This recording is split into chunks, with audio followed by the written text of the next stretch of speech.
abattu sur la Coupe du Monde 2018. Les champions du monde en titre sont tombés face à la Corée du Sud 2-0 et sont éliminés dès le premier tour. Le tableau des huitièmes de finale se précise. Brésil-Mexique se jouera lundi et Suède-Suisse mardi prochain. Personne ne s'y attendait, mais les Allemands rentreront chez eux. Ils ont été surpris mercredi après-midi dans les arrêts de jeu par la Corée du Sud. La Suède s'empare du groupe F en corrigeant le Mexique 3-0. Les Scandinaves et leurs adversaires du jour passent en huitièmes de finale. La Corée du Sud, malgré son espoir, quitte aussi la compétition. Dans le groupe E, un Brésil qui monte en puissance domine la Serbie et conserve la tête du classement. Paulinho et Thiago Silva ont inscrit les buts des Sud-Américains.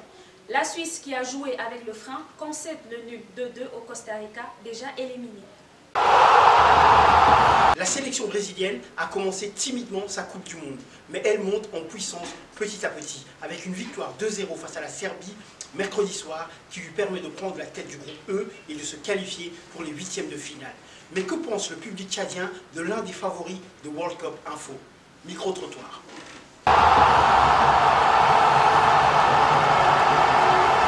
Victorieux face aux Serbes mercredi soir, les quintuples champions du monde brésiliens joueront leur huitième de finale contre le Mexique le lundi 2 juillet à 16 h.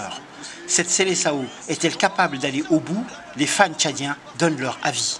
Pour la Coupe du Monde, d'une manière générale, je ne sais pas, parce que le Brésil, son équipe de cette année n'est pas performante comme l'année passée.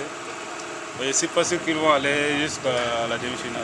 Si seulement ils se confrontent à l'équipe comme la Croatie ou encore la Suède, ils vont les disqualifier ces questions.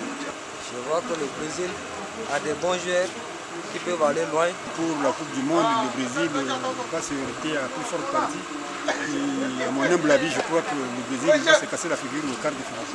En Coupe du Monde, tout est possible. Le Brésil a des bons joueurs, mais le parcours est long. Rien pour le corner, c'est repoussé. Philippe Luis du gauche. La belle frappe repoussée par Stojkovic. Quel joli tir de Philippe. Dernière salve de match de ce premier tour ce jeudi. À 16 h, le Sénégal tentera de se qualifier face à la Colombie. Les Lions de la Teranga, derniers représentants africains encore en lice, peuvent se contenter d'un match nul pour passer au second tour. Mais le coach Aliou Cissé ne veut pas de calcul. Il souhaite que ses joueurs montent sur le terrain avec l'ambition d'empocher les 3 points et la qualification. Le Japon, quant à lui, tentera de confirmer ses bons résultats face à la Pologne, déjà éliminée. Dans le groupe G, Anglais et Belges joueront à 19 h pour savoir qui des deux occupera la tête du groupe. Panama et Tunisie joueront pour l'honneur. Tous derrière les Lions de la Teranga et à demain dans World Cup Info.